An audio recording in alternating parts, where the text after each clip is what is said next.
We're looking at about 6.5% year on year, so that's still up above CPI at 4%. Talking rent. But there is a slight cooling there, and supply is increasing. We're seeing demand coming down, so it's moving in the right direction, don't you think, Chloe? Depending on how you look at those variables that are driving precisely that. So you were talking before on the show with Gavin from Trade Me about particularly migration numbers. We also know that there's a ton of New Zealanders, particularly young New Zealanders, who are leaving this country, which is devastating. A lot of them are doing so on the premise not only, of course, of pent-up demand around COVID-19, but of the fact that they believe that they have better opportunities offshore and that there might potentially be lower cost of living. We can achieve better infrastructure investment. We can have a thriving nightlife. We can have communities that people want to invest in here in Aotearoa, New Zealand, if we get the policy settings right. But actually, I would call on David here because he made some compelling points when it comes to the evidence and database that we need to make. See what this is what Sunita did. See how she's saying nice things about David? It's the same sort of, I'm just saying. Informed decisions around school attendance, for example. We don't currently have next to any real good, meaningful data around the distribution of ownership of rental properties in this country. And in fact, both Labor and National have kind of had a go at each other for not having these figures, yet not being interested in actually resolving the problem in the first place.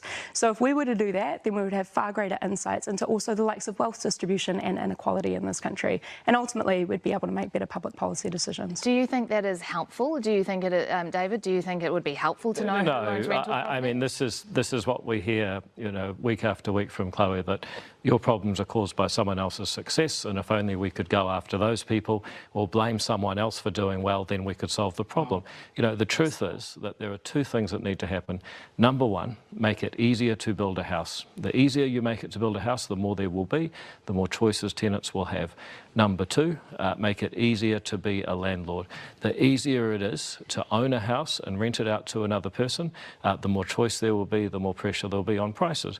You know, the basic facts are that in the last 2 years of the previous government, rents went up $200, and they're still going up. We've still got... Do you notice those still, I'm sorry, I don't mean to interrupt it, we'll ever keep going. Do you know that no one ever still goes, why? Rent's going up by $200 a week. Sounds bad, is bad. Why? Why do they go up by $200 a week? That's what I'd want to know. Because then you can figure out, like via some evidence, how to address that issue of why they went up. No one ever asks it. No one ever goes, why? Really bad momentum on inflation right across the economy. I accept all that. But what is our government doing about it? Well, number one, making it easier to kick people out of their houses with no-cause evictions. And you know what one of the effects of that is? If it's easier to kick out a bad tenant... This is beautiful. This is literal, you know, people who are anti-science? This is literal anti-evidence. David Seymour shows his whole ass here by saying how much he doesn't believe in evidence. And you know what one of the effects of that is? If it's easier to kick out a bad tenant, then a landlord... increase rent. Yes, that's what the evidence bears out. Then a landlord is more likely to take a chance on someone that maybe doesn't have good references, that maybe has a bad history. There is no evidence for that whatsoever. You always talk about evidence, Chloe, but just a second. It kind of matters if you good public policy. Well, yeah, but you often don't have any. You constantly talk about evidence. Chloe, when you talk about evidence, it ruins the points I'm trying to make. There is no evidence for that whatsoever. You always talk about evidence, Chloe, but just a second. It kind of matters, David, to make good public policy. Well, yeah, but you often... Yes, evidence matters to make good public policy, indeed. There's another clip to play, Chu, but jump on that one first, sir. Vibes. Yeah. I would also vote for Chloe's eyebrows for literally any position of authority anywhere in the world.